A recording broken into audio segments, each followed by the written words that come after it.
Hey everyone, this is Russ from Retro Game Core. So the AYN Odin has been out for a few months now, and I think it's a fantastic handheld device. In fact, it's probably one of the best to be released this year. And I've noticed that it's gotten a lot of good publicity. But I think one of the consequences of having mainstream attention like that is that users may expect it to be a relatively easy setup process. And for many people it will be a pretty easy experience. It's basically just an Android phone with a controller wrapped around it. But for those of us who are maybe not familiar with Android, it may seem like a more steep learning curve. And so this video is intended to be a comprehensive starter guide. The idea here is that from the moment of unboxing, you should be able to watch this video and at least get yourself on your way. Now there are many ways to approach setting up a device like this, but I found this is the easiest process for me. And of course, the company keeps pushing out online updates, and that changes the experience just a little bit every time. And so I think in the future, we may have a different setup solution. But either way, I'm excited to take you along on this journey, and I'm going to leave timestamps down below in case you want to just jump in and out of certain chapters. And so, without any further delay, let's jump into it.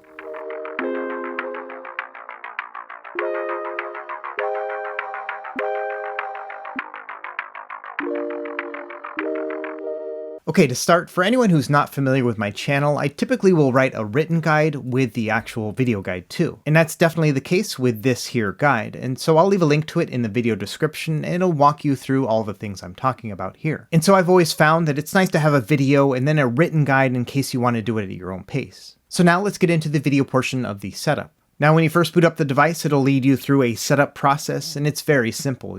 Pick your language, your time zone, your Wi-Fi address, all those kind of things. If you've ever set up any sort of smart device in the past 15 years, you know what I'm talking about here. Now once you get to the launcher part, you are going to have two options. There's the Android open source version, and then what they call the Odin launcher. Personally, I recommend the Android one first because we can always jump into the Odin one later. It's also going to ask you about your navigation bar style. Do you want to swipe with gestures, or do you want to have a constant 3-button setup? Personally, I'm going to choose the gestures, all up to you. And that's about it. It's going to ask you to press the start button to complete the configuration, and you will now be at your home screen. And as you can see here, here's that Odin launcher. So if you want to jump into that, you just tap on that. We'll show that more later. For now, let's get into the settings and do some of the fundamental changes we need to do. First, scroll all the way down to the bottom, get into the system settings here, and then again, scroll down to the bottom here, go into advanced, and then updater. What this will do is it'll update it to the Odin's most recent firmware version. And so you can read a little bit about it and then start the update. It's going to take a minute to actually download and get loaded. And from there, you just restart your device and apply the changes. Now that we're on the most recent firmware, let's go back into the settings here, and then change some of the fundamental settings for the device itself. That'll be under Odin settings, second from the bottom. And within here, you're going to have all sorts of unique options. For example, you can turn on and off the LEDs in case your device supports them. And there's many other ways to turn these on and off, but that's one way. And if you have an Odin Base or Pro, you have options when it comes to video output. You can either have it go through the HDMI port on top or the Type-C connector on the bottom. We're going to use HDMI for now. You also have the option to disable the touchscreen or auto sleep when it is connected to an external display. Here is going to be an audio output profile. I recommend keeping it on the bass effect. To me, it sounds the best. And then also there's an option to have a notification when you plug it into USB. This is basically going to say, hey, do you want to connect to your computer when you connect it to a computer? You can also turn on the network speed in case that's important to you. And probably one of the biggest ones here is the ABNXY mode. And you have two options here between Xbox and Odin or Nintendo style layout. This all refers to how you want to have the A and the B registered on the device. By default, it'll be on Odin, which will mirror the ABNXY on the device itself, but I recommend actually using the Xbox version. This will be more compatible with native Android games as well as streaming apps. You can also remap one of the back buttons to the guide button in Android. I'm not really sure how L2 and R2 mode are registered between analog and digital, but most apps will do best if you select both, so let's do that. And then you can also reverse the X and Y axis of the right joystick in case you're using key mapping and want to have inverted controls.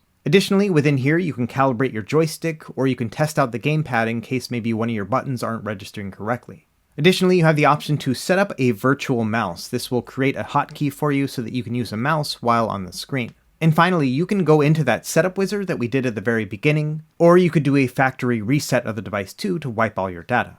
Okay, so that's the majority of the Odin settings. Let's look at some of the top menu settings too. To get to this, you would just swipe from the top down to the bottom. Now just pull down from the top and you'll get all of these options here. A lot of these are going to be very familiar to you. They're a lot like a phone. But some of these are important. For example, under performance mode, you can change it between standard performance and high performance. I personally recommend the high performance mode because it'll overclock the CPU. You'll also have some other options in here, but the other one I want to mention is the fan speed. I also recommend putting it on smart, that way it'll kick on when it needs it and turn off when it doesn't. To me, the combination of high performance mode and smart fan is just what I leave on by default. And as you can see, there's another option here to turn on those LEDs if your device has them.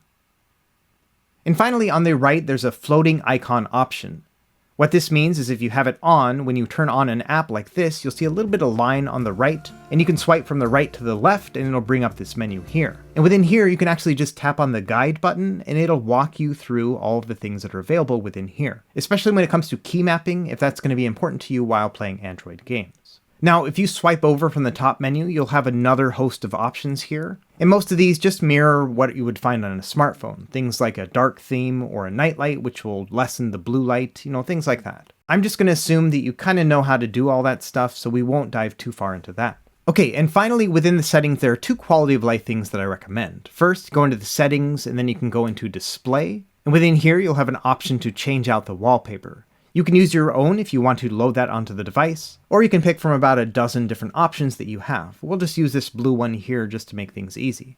And I'm going to set it as both my home screen and my lock screen. And so there we go. I think that looks a little bit nicer than that weird Odin logo. Now let's go back to that display options here in the settings and then go under screen timeout. If you notice, a minute of inactivity will turn the screen off. And so I like to turn this to 30 minutes because I'm always going to turn off the device if I'm not using it. I don't need to have a screen timeout.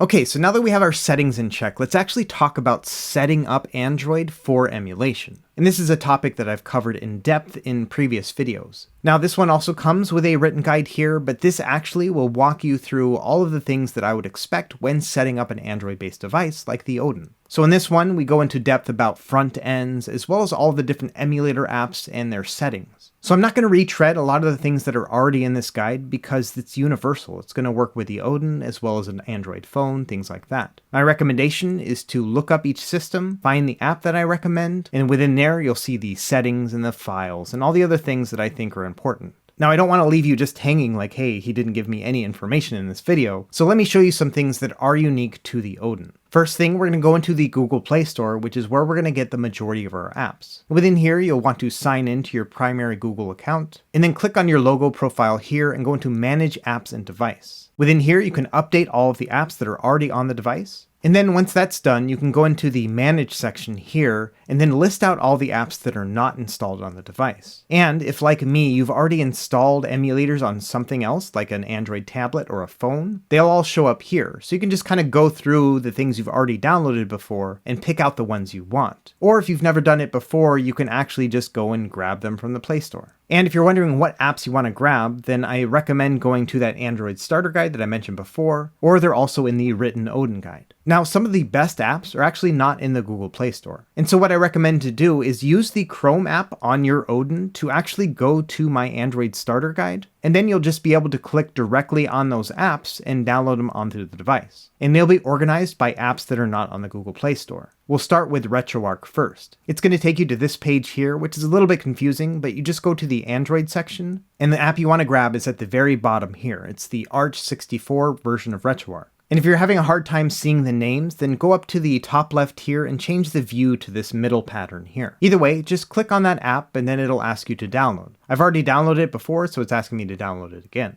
Okay, let's download another one. We'll do the Dolphin MMJR. This is a special version of Dolphin that works really well with this device. Within here, follow that link and then download that APK. This process is also known as sideloading apps. And finally, let's grab Citra MMJ, which is the Android version of the 3DS emulator. And here, we'll just grab that main APK and then download it directly onto our device.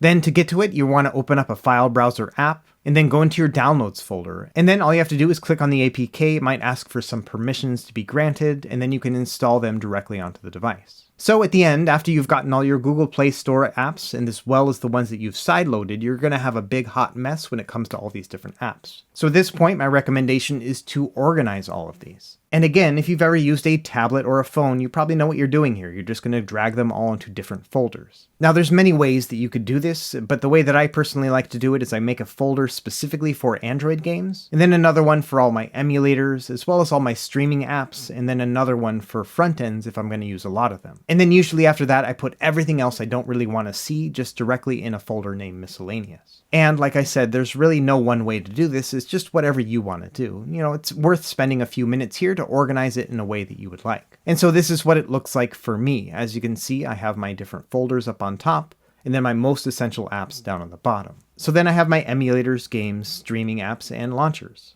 Now the next thing I want to do is add retro games to the device. And to do that, I recommend using an SD card. You could use various sizes, but I recommend at least 128 gigs. But 256 gigs to me is the sweet spot. These cost about $30 altogether, and you can store a ton of games on 256 gigs. And if you don't have an SD card reader on your computer, I recommend getting a USB reader here. All this is going to be linked in the written guide below. And this is pretty easy. You basically just want to put your SD card into your computer and then make a folder named Games. And within there, you want to make a subfolder for all the different systems you want to play. Now, an important component of emulation is what they call BIOS or system files. And these files are copyrighted, but they are required components to play certain systems. And so I obviously cannot link to them, but what I recommend doing is searching for the words RetroArch BIOS pack, and you'll typically find them all compiled into one collection, and you can just throw all of those into a folder named BIOS. After that, you want to put all of your game files into different subfolders. And again, because these are copyrighted, I'm not going to have any direct links or anything else like that, so you're on your own to kind of grab all of these. Now, this is going to be by far the most tedious part of the whole process, but the nice thing is that you can grab an SD card way before the Odin actually arrives and set all this up ahead of time. Either way, this is the process. You're going to grab your BIOS, put them in a folder, and then make different folders for all the different systems and throw your game files inside. Okay, so hypothetically, we've got all of this set up. You have all your games inside this SD card. Let's actually plug it into the Odin. And usually what'll happen is when you plug it in, nothing is actually going to happen. So what you want to do is go into your file browser app and then scroll over to where it shows your storage devices.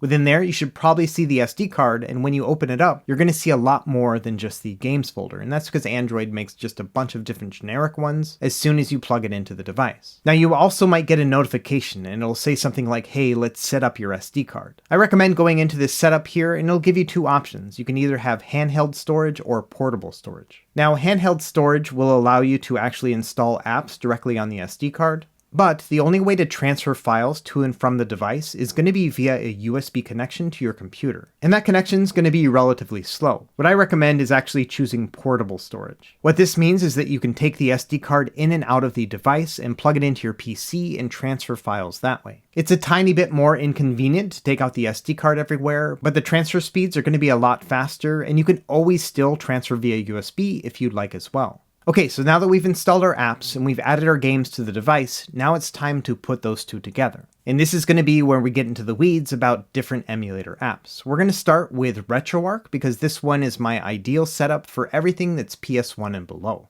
And like with my Android starter guide, I also made a RetroArch starter guide. And you can find a link to this directly on the front page of my website, and this is going to walk you through all of the theory and the background behind RetroArch itself. It's not the easiest app to use right from the get-go, but once you learn the fundamentals, it becomes very powerful. And so that's the other part that I recommend from this guide, is that you do need to learn a little bit about RetroArch to take advantage of it fully. But all the same, there are some unique aspects for the Odin that I do want to go over. So when you first start up RetroArch, it's going to look like this. You're going to get all these warnings and everything else. Don't even worry about any of that. Now what you want to do from here is scroll down to the online updater section. And from here, scroll down a little bit and it'll get to the point where you can update certain things. And so just go through all of these. Update the core info files, your assets, your controller profiles, cheats, and so on. It'll take a minute to kind of run through all of these. But the idea behind this is that the RetroArch app doesn't put all of its components within the app itself. Some of these you have to download after the fact, and that's what we're doing here. Either way, once that's done, let's make this a little bit easier to navigate. So we're going to tab over to the settings menu and then go into drivers and then menu. And within here, we're going to change the menu driver to XMB, which is the cross media bar. From there, we're going to go back to the home tab, go down to configuration file, save current configuration. And that's it. Let's quit out of RetroArch and then we'll jump back into the app. And now the design looks like this. To me, this is a more intuitive way of playing with it, and it looks like a PS3, which is kind of cool too. So let's do a couple more fundamental tweaks. So we'll go into the settings section here, and then at the very bottom, we'll go into directory, and then you'll find system/BIOS. Select that, then go into storage, and then pick the folder that has a bunch of numbers. That's your SD card. Then go into games, and then find your BIOS folder. From there, select use this directory. Now RetroArch knows where to find your BIOS files. Also, let's go into file browser, same thing here. We'll go to storage, and then the one with all the numbers, and then games. And then we'll select use this directory. That means it now knows where all of our games are stored too. And anytime you make a big change like this, I recommend going in and saving the current configuration. You'll find that in the primary menu on the left. And a couple other things I recommend doing, go back into the settings here, and then go into on-screen display, and then under on-screen overlay, select the one that says hide overlay when controller is connected. Turn that on, and you won't see all the buttons on your screen when you're playing games. And then I also recommend going up to the saving section, and then turn on autosave state and load state automatically. That means when you close out of a game, it's going to save it, and then when you open up that game again, it's going to launch right into that save. And then finally, if you're interested in trying out retro achievements, which are super fun, you can go into the achievements section, and then turn that on, and then add your username and password from retroachievements.org. I also recommend turning off hardcore mode, because that's going to mess with all of your save states. And of course, periodically go in and save the current configuration file too. Now, another important component of setting up RetroArch is going into input and then hotkeys. And within here, you're going to want to set up all of your hotkeys, which are going to be like combo codes that allow you to get in and out of your games and things like that. And in my RetroArch starter guide, I walk you through that entire process, including this diagram here. So again, it's pretty important that you go through that RetroArch starter guide because it's going to give you all those fundamentals. Now, once you have those set up, we're almost done with RetroArch. A couple more things we need to do though. We're going to go back into that online updater section, and then we're going to go into the core downloader. And within here, we're going to download the cores, and these are the individual emulators for each of the systems. And so in order to play any of your like Nintendo or Sega games, you have to download those specific cores too. And in the written guide I have linked below, I have a list of all the ones that I recommend for the Odin. It's just a matter of going through this list and picking each of them to download. Finally, the last thing I want to talk about when it comes to RetroArch is increasing the refresh rate of the screen itself. Now, it's kind of weird, but the Odin Base and Pro actually run at 61 frames per second instead of the standard 60. And that actually will wreak havoc on some of your retro gaming experience. And surprisingly enough, every screen is a little bit different. So what I recommend doing is going into this website here, vsynctester.com. And what this will do is it'll run through a process that'll figure out what the refresh rate is on your screen. And it'll take a few minutes to get to that equilibrium. But once it stabilizes, as you can see here, mine is 60.963 Hertz. So remember that number, we're going to need it here in a second. Before we actually change it, let me show you what it's like when it doesn't work correctly. We're going to download this app here called the 240p Test Suite. And I'll have a link to this in the written guide. It actually is for sale, but you also don't need to pay for it if you don't want. It's really up to what you can afford. Either way, once you download it, I would recommend grabbing the Super Nintendo version here. And this is basically just a Super Nintendo ROM, and when you load it, it's going to allow you to do all sorts of things to test your screen. And so here I am loading up the Super Nintendo version here within RetroArch. So what I recommend doing is going into Video Tests, and then select the one that says Grid Scroll Test. And this is basically just going to make this grid scroll across the screen. But if you pay special attention to it when it's running at the default 60 frames per second, every once in a while it's going to stutter just a little bit. It's not perfectly smooth. And personally, you may notice it. It seems to be that some people are bothered by it while others aren't. Regardless, let me show you how to fix it. We're going to go back into RetroArch, go into Settings, then Video, and then we want to turn Threaded Video off. Next, go into Output, and then we're going to put in the actual refresh rate of our device. If you remember, it was 60.963. Once you've entered those figures, go ahead and press Start, and there you have it. We've changed the refresh rate on the device. And of course, make sure you save current configuration. Now, when we run that same grid test, as you can see here, it actually runs a lot smoother. And the footage here is actually running at 120 frames per second, and then I slowed it down to half time. So it's running at half speed, so you can see it a little bit better, and it's still running at 60 frames per second. But yeah, that's about it when it comes to setting up RetroArch. Those are the fundamentals, but also be sure to check out that RetroArch starter guide for the rest. Now, we're about halfway through the guide, so I think at this point you deserve a cat break. Now, I actually haven't done one of these in quite a while, and that's partly because Chicken hasn't been visiting me on my lap very much lately. And that's because we put her on a new medication, and I have to shove a pill down her throat twice a day.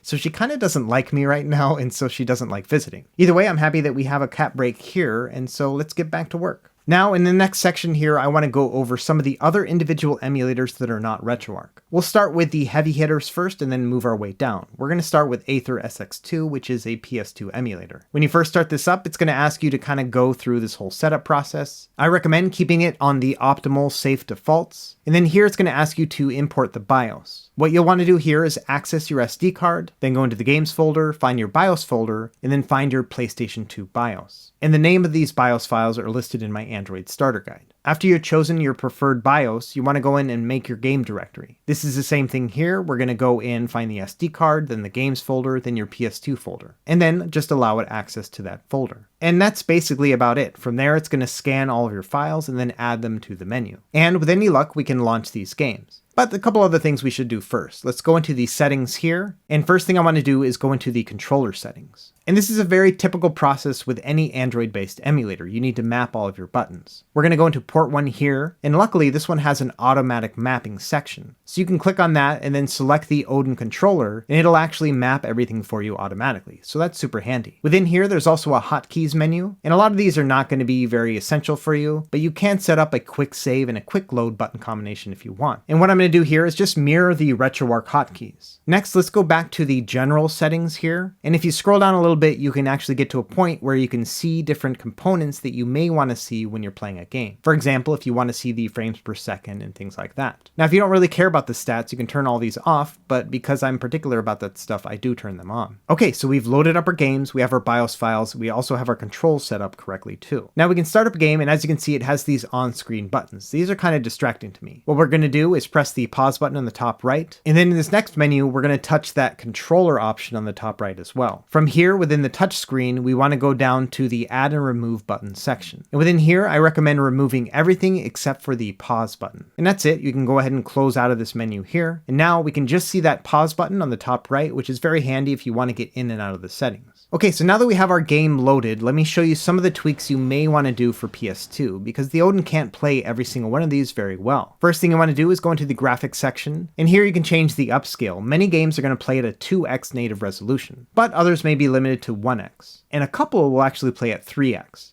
But for the most part, between 2x and 1x is what you want to do. Now, if a game isn't running at full speed at 1x resolution, the next thing you can do is mess with the underclock settings. This will be under the System tab. And within here, you can change the cycle rate and the cycle skip. For cycle rate, you want to do anything less than 100, and for cycle skip, you want to add some underclocking. So the max you could do is an underclock of 3, and then a cycle rate of 60%. And so that's where you would mess with the settings to get some of those harder to run games to play. Now, not every single PS2 game is going to work perfectly. I would say just conservatively, maybe 50% of the catalog is going to run pretty well on the Odin. But it is pretty cool when the PS2 game is playing on this device. So next, let's talk about getting GameCube and Wii to emulate on the Odin. And for this, we use the app Dolphin MMJR. Same kind of process here. It's going to ask you for access to the games folder for your GameCube and Wii games. So let's point it to that GameCube folder first. And then on the top right here, we can press the plus button and then also add all of our Wii games too. And this is pretty nice. It'll actually download the box art and make it look kind of nice in the menu. But yeah, so here we are. We have both GameCube and Wii games loaded up. And so like with PS2, the next thing we want to do is map all of our buttons. And this is where it gets a little bit complicated, especially for GameCube and Wii. First thing we want to do is go into the very top right and select GameCube input. Next, tap on the GameCube controller 1, and then actually tap on the name again. This is the menu where you'll tap on the desired button and then actually tap on it on the Odin. And rather than walk you through each of these, here's a diagram here of what I map all of my buttons to on the Odin itself. So as you can see, my A, B, and XY are on the front, and then the Z button is my L1 button. And then my L and R buttons on the GameCube are actually the L2 and R2 triggers on the Odin itself. Now, one thing to keep in mind, because the GameCube has kind of a unique setup when it comes to the triggers, is that when you're actually mapping them, you want to put both the L and the L analog on the same trigger button. And then same thing, of course, with the R buttons too. What this will allow you to do is that when you press halfway down, it's like kind of doing that halfway click on the GameCube controller. And then when you press all the way down, it'll be like a full click. It's just kind of weird that you would map the same button twice, but that's how you do it. And so now just press the save button on the top right and you're good to go. GameCube is actually the easier of the two. Now let's do the same thing with Wii. We'll go into Wii input. And then same thing here, we want to map all of our buttons to the Wii mode.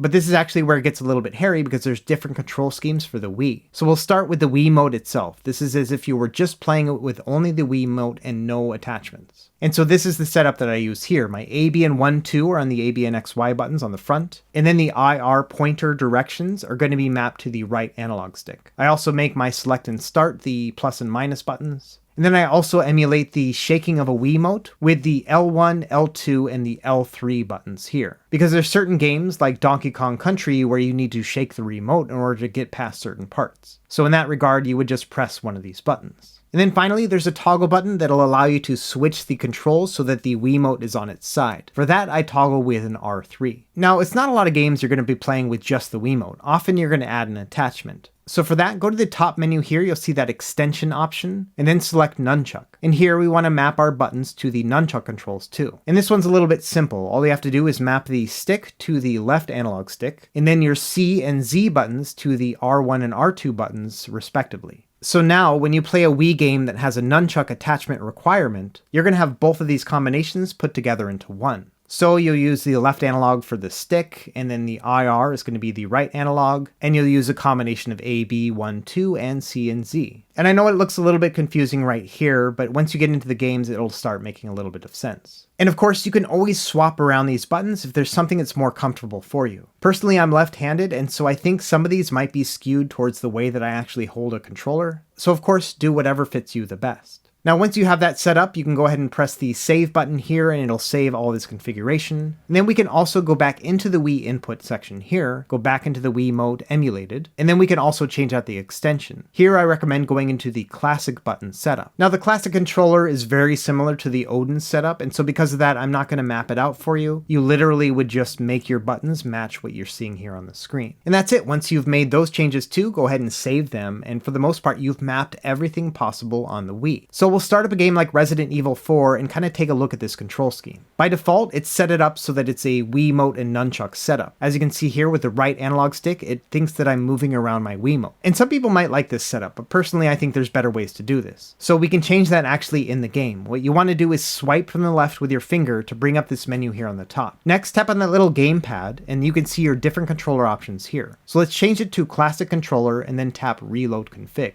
And so now it's as if we're playing it with that classic controller attachment. This feels a lot more like a traditional third-person shooter at this point. But to be honest, I first played this game on the GameCube, and so I prefer actually using a GameCube controller. And lucky enough, that's one of the options available in the Wii version of this game. So we're going to go back into that menu option, tap the gamepad, and change it to GameCube, and then reload config. And there we go. Now it's actually controlling as if we were using it with a GameCube remote. And to me, this is ideal. Now let's try it with a different game. Let's do Super Mario Galaxy, which requires the Wiimote and nunchuck. So we'll set that to this and then hit reload config. And there we go. Now we can control Mario with the left analog stick, and then we can use the pointer with the right analog stick. So now that we have the controls working well, let's do some gameplay tweaks so we can have the best experience possible. For example, with Super Mario Galaxy here, it's not running at a full frame rate. As you can see, it's getting about 54 frames per second, and it is a little bit sluggish in the audio too.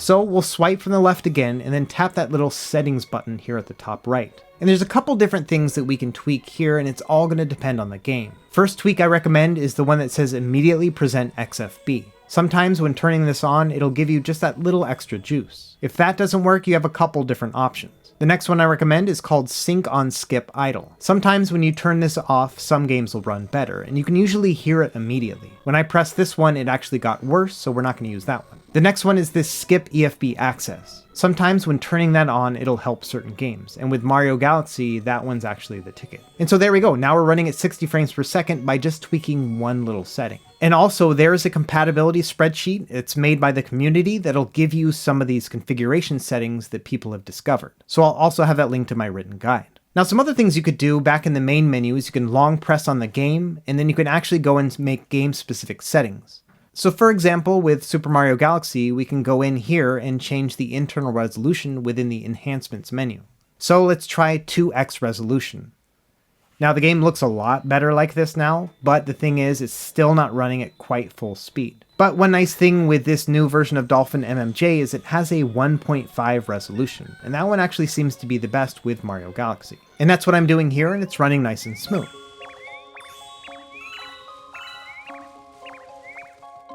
Now sometimes tweaking all of these settings still won't make a game run at full speed. A really good example of that is F-Zero GX, which is one of the hardest GameCube games to emulate. What you want to do here is go back into that menu again, and now we're actually going to mess with the overclock and underclock. And here you can see there's an option to override the CPU clock speed, and then sometimes you want to set it to a really high speed or sometimes a lower speed. But for F-Zero in particular, the best thing to do is to set it to 300%. And it won't be perfect, but it'll at least be more playable.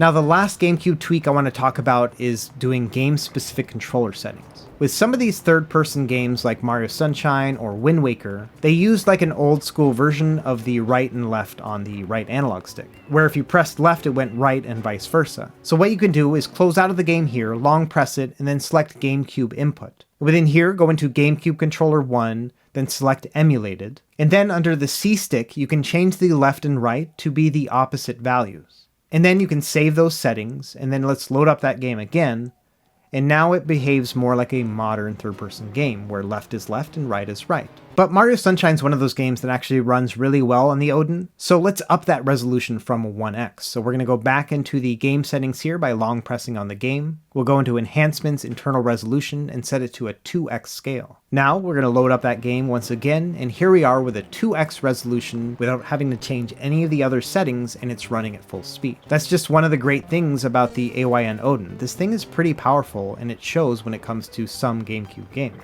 Okay, so those were the two big heavy hitters. Next, we're going to talk about some of the other easier emulators to configure. We'll start with Nintendo 64. And it's going to be the same process here. You're going to go and find your game directory, it's going to scan all your games, and then they'll be available in the menu. A nice thing about this emulator is you don't have to remap the controllers, it already knows what to do. Now, a couple different settings tweaks I recommend. Within this one, go into these settings here on the top left, then go into display settings and change the rendered resolution to 1080p, because the Odin's powerful enough to actually upscale this all the way up there. Also, you can scroll down and turn on the frame rate in case you want to see that.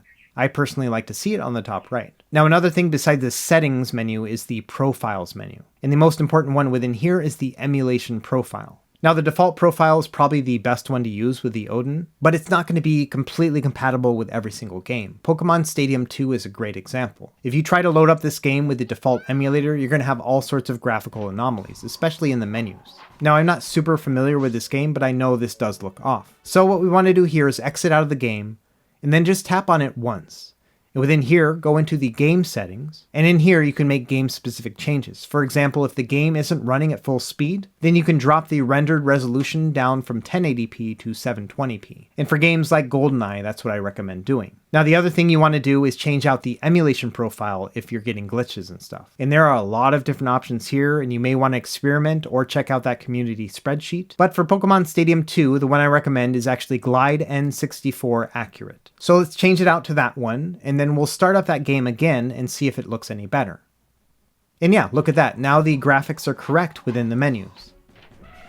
So I would say maybe 90% of Nintendo 64 games are going to play no problem on the default emulator settings without having to change the rendering resolution or the emulation profile. But if you have a game that is having some issues, those are the two things that I recommend tweaking. And of course, if there's a game that has a unique control setup, you can also set up different controller profiles for individual games too. Now let's move on to another emulator. Let's try the PSP emulator here. Now you don't have to make a lot of changes with this one, which is kind of awesome. But first thing I recommend is go into controls and then turn off the on-screen touch controls. Next, go into the graphics side and then change the rendering resolution all the way up to 4x PSP. That's 1080p. Now, under the games menu here on the left, you're going to want to navigate to your SD card, then the games folder, then your PSP folder. And that's just pointing the emulator to where all these games reside. One other thing I forgot to do, so when I start up a game here, you can actually press the back button to get back. And I'm going to go into the settings here, and I'm going to change the frames per second counter to both. This will show me the game speed as well as the frames per second. So I'm going to start with one of the hardest games to emulate, which is God of War Chains of Olympus. And as you can see, at 1080p here, it's not running at 100% speed. But this is an easy fix. We're going to go back into the menu here and then select Create Game Configuration. Now, any change we make is only going to be specific to God of War. We'll go into Settings here and we'll bump the resolution down from 4x to 3x or 720p. And yeah, look at that, smooth as butter at 720p. So some games will need to be dropped in resolution, but for for the most part, they can play at 1080p. A good example here is Outrun 2006. This is one of the harder games to emulate, but you can run it at 4x 1080p, no problem. Okay, I'm having fun here, let's keep going. We're gonna do Dreamcast next. For this one, I recommend using the Redream emulator, and it does have a premium tier, which is an in-app purchase, which will allow you to upscale the video resolution. I think it's $7 and totally worth it. First thing we want to do is go into Library and then add our games directory. Again, we'll go to storage, then a bunch of numbers, then find the games folder, and then our Dreamcast folder. And that's it. It'll actually find all your Dreamcast games, download the box art, and it looks nice and pretty here. Now under video, if you do have the in-app purchase, you can upscale the resolution. You can either do 960p or even 1440p. Most games will run just fine at 1440p, so that's what I'm going to do. I'm also going to turn on my frame rate counter too. Now under input, all of the buttons have actually already been set up as long as the input device is set to the Odin Xbox controller. But you may want to add some hotkeys here under the shortcuts menu. For example, I like to use R3 to exit the emulator. That's going to be great when I'm using a front end later on in this video. And as you can see here, Dead or Alive 2, which is one of the harder games to emulate on Dreamcast, is running at 1440p with no problem. Now there's a standalone DuckStation app for PS1, but I actually recommend using RetroArch for this instead. If you do want to set it up, it's going to be exactly like setting up the PS2 app. They're almost identical. But let's jump into the Yabusanshiro 2 app, which is a Sega Saturn emulator. Within here, it's going to ask you to sign in. I always say no right here. It's up to you. And then we'll go into the settings section here. And then there's this select game directory option here near the top. Select that and then delete out the default ones, then go to add and then find your Saturn folder and then allow access to that folder. After you do that, you can exit out of the settings menu and it'll find all of your games. The navigation experience is not great on this. All the box art is like super huge, but that's how you access all of your games. Now I'm running at a 2x resolution here, but as you can see, it's running slow as molasses. And that's because there are specific configurations you need to do for this emulator with Odin. And lucky for us, the developer of this app actually has an Odin and he made a specific guide for this device. So again, I'll have this linked in the written guide, but I would just recommend going through their recommended settings. I mean, this person made the app, so they know what they're doing. And so I won't walk you through all that because it's already there, but after you set that up, look at that. It's running at full frame rate here. But as you can see here, if you start up a game, some of the controls aren't going to work. So let's go in and map the controls. We're going to go back into settings, and then we'll go into the player one input device, make sure it's the Odin Xbox controller, and then select edit key map. And within here, you just want to press all of the buttons when you get to this specific prompt. But Sega Saturn is a little bit unique because it's a 6-button layout. And so personally, this is the way I like to actually set up my 6-button layout. A, B, C along the bottom 3 buttons, and then X, Y, Z using the shoulder buttons and the top middle button there too. And so yeah, that's how you would set up Sega Saturn. It's all going to be up to you, but that's how I like to set up my buttons. All right, let's move on to Citra MMJ, which is the 3DS emulator. And at this point, I think everything is probably pretty familiar with you. You're just going to go in here, allow access to all your files, and then you'll just navigate to your SD card, then the games folder, and then your 3DS folder. A couple things you want to do here is go up to the settings in the top left, and then select input binding. And again, you just want to map all your buttons to these expected controls. And the 3DS setup is very similar to the Odin, so it's very easy to do. Now, when you start up a game, you want to do a back swipe, and then go into edit buttons toggle controls. Now, just go ahead and change all the green buttons to red so they don't show up on your screen. And finally, the other thing I recommend doing is changing out the layout. So we're going to back swipe again, go into settings, and then navigate down to near the bottom. There's an option to change the resolution, but most games aren't going to play above 1. But for the layout, I recommend using large, and then make sure that use custom layout is unchecked. And so this is what it'll look like here, and you can easily swap between the two if you want as well. Now, 3DS performance is not great on the Odin, but many games will play at 1x resolution like New Super Mario Bros. 2. I would just stick to 2D games and some role-playing games, things like that.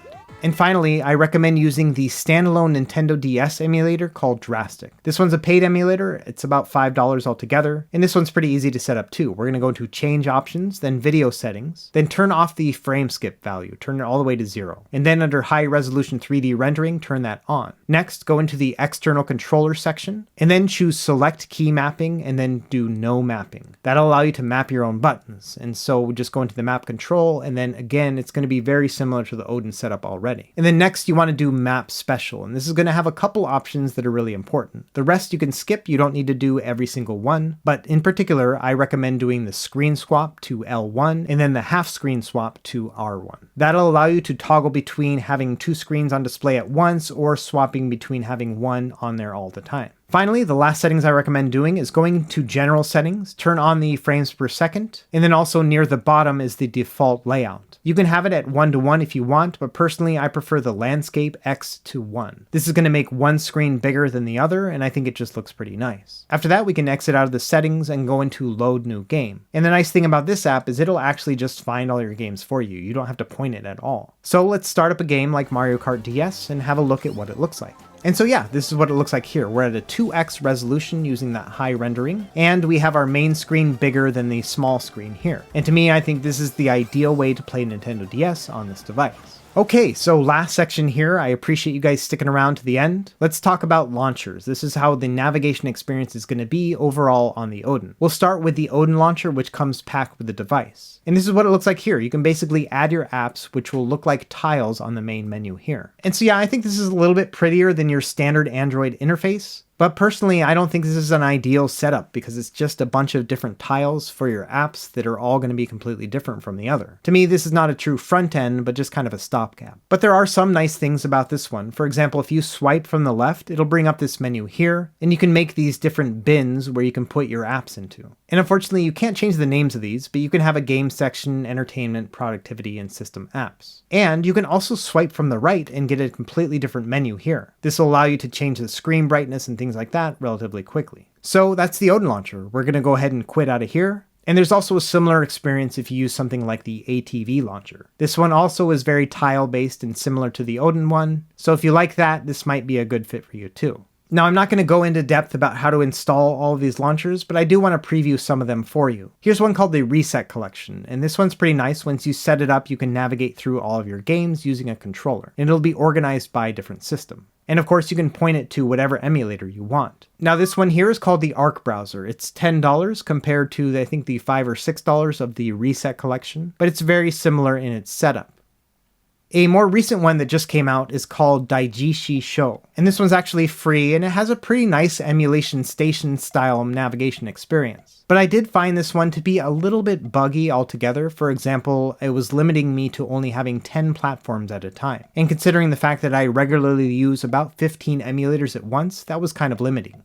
And so honestly, my favorite among all of these is one called Launchbox, and this is available both on desktop and on Android. And the first caveat here, this is not cheap. This thing is $25, but it gives you a lifetime license that you can use on any future Android app. And I've personally gotten my money's worth and then some with this front end. And so personally, I think that unless you want to spend several days tweaking everything to get it to look just right using other front ends, the Launchbox one kind of does all of that conveniently for you. You can jump in and out of your games through RetroArch as well as your standalone emulators. Now, to get this one set up, it is a little bit weird. It's not in the Play Store or anything. You have to actually Google the word Launchbox, then find the webpage for Launchbox for Android. And then you have to give them your email address, and then they'll email you a link to download the app. It's kind of crazy. But the nice thing about this is before you actually buy it, you can actually load up to 100 games to get a feel for it before you actually decide whether or not it's worth your money. Either way, that's what you do. You're going to go to the email address, download the app from their link, and then install the app directly on your device.